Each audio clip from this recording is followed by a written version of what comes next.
एक विधायक जो है बेरमो विधायक, उनके बारे में ये बातें हैं कि दो बार उनको 10-10 करोड़ का मंत्री पद का ऑफर किया जा रहा है। तो 10 करोड़ का मंत्री पद का ऑफर उनको क्यों कोई करेगा? क्या उनकी इतनी ये राजनीतिक क्षमता है या इतने बड़े उनके कद-काठी है कि वे सरकार बना सकते हैं या गिरा सकते हैं तो उनको 10 करोड़ या मंत्री पद का ऑफर दिया जाएगा? वो कुछ एमएलए का दलाली करते होंगे, इसलिए उनको ऑफर दिया होगा। जनता के बीच में तो इस पूरे प्रकरण से एक गलत मैसेज गया है कि अगर जो पार्टी जो है अपने विधायकों के साथ इस तरह का बर्ताव कर सकती है तो आम जनता के प्रति उनका क्या रुझान रहेगा? ये तो गलत। जोहार, नमस्कार, मैं हूँ रंजीत कुमार और गोड्डा के पूर्व सांसद फुरकान अंसारी जी और कांग्रेस नेता हमारे साथ हैं। फुरकान अंसारी जी, अभी राजनीति का स्तर जो है किस लेवल पे चला गया है राजनीति कि कांग्रेस अपने ही 3 विधायकों को कोलकाता में गिरफ्तार करने का उपाय कर देती है और जल्दीबाजी में उसको सस्पेंड भी कर दिया जाता है। तो ये कैसा लग रहा है जब अपने विधायकों के साथ इस तरह बर्ताव करेगी पार्टी? ये कांग्रेस के हित में नहीं है और ये हेल्दी राजनीतिक नहीं है, स्वस्थ राजनीति इसको नहीं कहा जा सकता है। और जहाँ तक स्तर की बात है तो स्तर यहाँ कुछ है ही नहीं। वो कांग्रेस पार्टी का जो स्तर है वो कुछ रहने नहीं दिया। यहाँ के जो प्रदेश अध्यक्ष हैं, CLP हैं, कभी भी इन लोगों ने गंभीरता से पार्टी को मजबूत करने की दिशा में कोई काम नहीं किया। सिर्फ ये लोग जो है सो सिर्फ आगे पीछे करना आला कमान का और अपना वाहवाही लुटवाना, बस यही लोगों का काम रह गया। जिस प्रकार हम लोग को सूचना मिली थी कि कोलकाता पुलिस ने उन लोगों को रिहा कर दिया था झारखंड जाने के लिए और फिर उसके बाद आनन फानन में अपने ही विधायक पर केस करवा देना, उसको वहाँ फंसा देना और प्रेस कॉन्फ्रेंस करके जिस तरह एक C ग्रेड की मूवी की तरह जो हम लोगों के सामने स्क्रिप्ट दे दिया गया, तो जनता तो उसको स्वीकार नहीं करेगी ना इस तरह। बिल्कुल नहीं करेगी, इसलिए कि ये बहुत गलत काम किया है और जिसने किया है वो खुद कल्प्रिट है, इसके हेड है।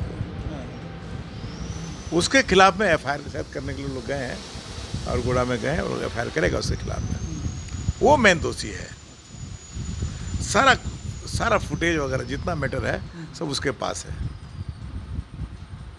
उसके पास सब कुछ है मटेरियल।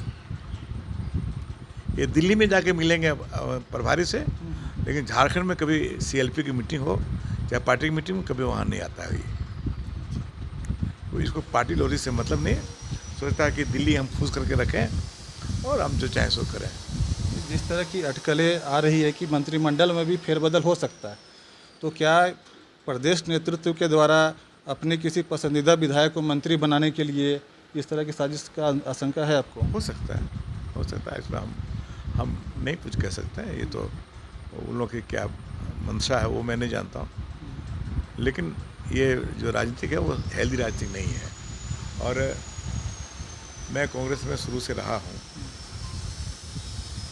सोनिया जी जब पार्टी में नहीं आ रही थी कांग्रेस पार्टी का कमान संभालने के लिए, उस वक्त हम लोग जगन्नाथ मिश्रा जी के साथ और रामाश्री बाबू के साथ हम लोग जाते थे दिल्ली डेलीगेशन ले करके। मैडम से एक बार नहीं है 3 बार तो डेलीगेशन लेके मिले और 2 बार तो मैं सिंगल अकेले खुद गया था मैडम से मिलने के लिए।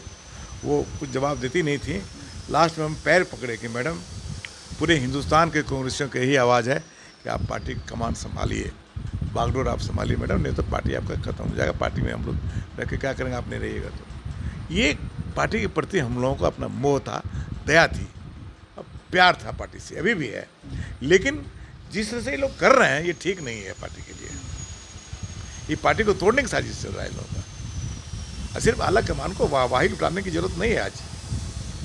अभी जैसे कि तीन विधायकों पे जो आरोप लगा हुआ है, तो आप पुराने राजनीतिक है, हम लोग को समझाइएगा कि क्या ये संभव है कि 3 विधायक मिलकर, इरफान अंसारी, राजेश कच्छप और विक्सन कोगाड़ी, 3 विधायक मिलकर सरकार गिरा सकते हैं? कैसे गिराएगा? हाँ, और क्या 16 लाख में गिरा देगा? क्या आलू बैगन है क्या? ये सोचने की बात है।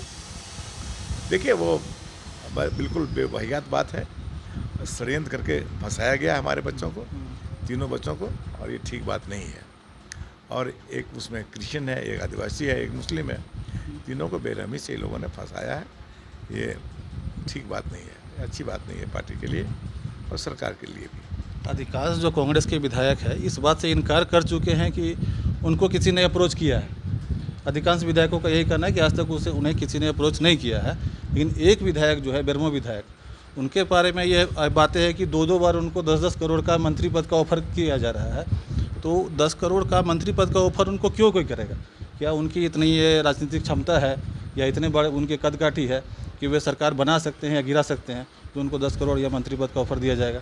वो कुछ एमएलए का दलाली करते होंगे, इसलिए उसको ऑफर दिया होगा। अब मैं नहीं जानता हूँ सब चीज़ को, लेकिन गेम उसी के हाथ में है। पहले तो कह दिया कि आज तक हम मुख्यमंत्री से मिले नहीं हैं। जब फोटो आ गया तब इनको मालूम हुआ, नहीं तब कहता कि नहीं हम तो इंटर की मीटिंग में गए थे, तो मैं परमिशन ले लिया था हेमंत सोरेन से। इंटर कांग्रेस का चीज़ है, तो हेमंत सोरेन से परमिशन लेने की क्या जरूरत है आपको भाई? क्यों लीजिएगा हेमंत सोरेन से परमिशन आप? मुख्यमंत्री से परमिशन लेने का तो कुछ बनता नहीं है, इसमें तो कोई बात बनता नहीं है। तो ये तो गलत बात है। अब परमिशन लेके गए थे, क्या इसको धोखा दे रहे हैं आप? किसको चकमा दे रहे हो आप? तुम ज़्यादा चालाक हो क्या?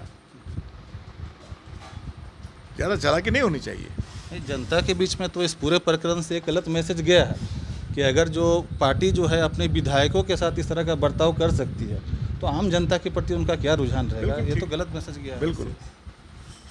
आप एफआईआर क्यों कर दीजिएगा भाई? आप राजेश ठाकुर को, आप पार्टी के अध्यक्ष हैं, आप पूरे कमान आपके हाथ में प्रदेश का है। आपको विधायक अगर ऐसा कुछ पकड़ाया है तो आपको तुरंत सस्पेंड करना चाहिए था, एक्सप्लेनेशन पूछना चाहिए था। आप एफआईआर करिएगा खड़ा होकर थाना में जा करके। एफआईआर तो ये तो कोशिश की गई कि वो झारखंड आए ही ना, बंगाल में ही फंसे रह जाए। ये तो बहुत गलत बात है साहब। आप एफआईआर करिएगा जाके बाद। क्या है आपका? चोर है ना, क्या है? डकैत है ना, क्या है? क्रिमिनल है। अब सर आगे की रणनीति क्या है, क्या कीजिएगा अब इसमें संकट से निकलने के लिए? अब न्यायालय का जो काम है वो न्यायालय करे, उसमें हम क्या कर सकते हैं? न्यायालय में न्यायालय से फैसला होगा, जो होना होगा वहीं से होगा। बेल आउट होगा या नहीं होगा ये न्यायालय करे, और सारी चीज़ वहीं से होना है। आप तो पुराने राजनीतिज्ञ कई बार MP MLA रहे हैं। अब कांग्रेस पार्टी ने आपके बेटे के साथ इस तरह का व्यवहार किया है तो पार्टी के प्रति तो आप वफादार रहिएगा या कुछ सोच रहे हैं आप आगे भी? कल नहीं, अब पार्टी का मतलब राजेश ठाकुर नहीं है। पार्टी अनूप क्या नाम, अनूप सिंह जी नहीं है, और नहीं राजेश ठाकुर जी हैं, नहीं अविनाश जी हैं। पार्टी आला कमान हमारे हैं और वो पूरे देश की पार्टी है। और पार्टी में जैसे वो लोग हैं वैसे हम भी पार्टी में हैं। पद नहीं है लेकिन पार्टी के हम एक वफादार कांग्रेसी हैं और शुरू से रहे हैं। जब ये लोग पैदा नहीं हुए तब से मैं कांग्रेसी हूँ और शुरू से रहा। 1980 से मैं लगातार 5-6 बार MLA रहा हूँ लगातार, और जब MP बना तो रिजाइन किया हमने MLA से। तो आप हमको ये सब सिखा रहे हैं तो नहीं ना हम सीखेंगे सब बात। हम पार्टी के एक आदमी हैं, पार्टी में हम रहेंगे, पार्टी को मजबूत करेंगे। ये मेरी अब कोशिश होगी पार्टी को कैसे मजबूत किया जाए। ठीक है सर, बात करने के लिए बहुत बहुत शुक्रिया आपका।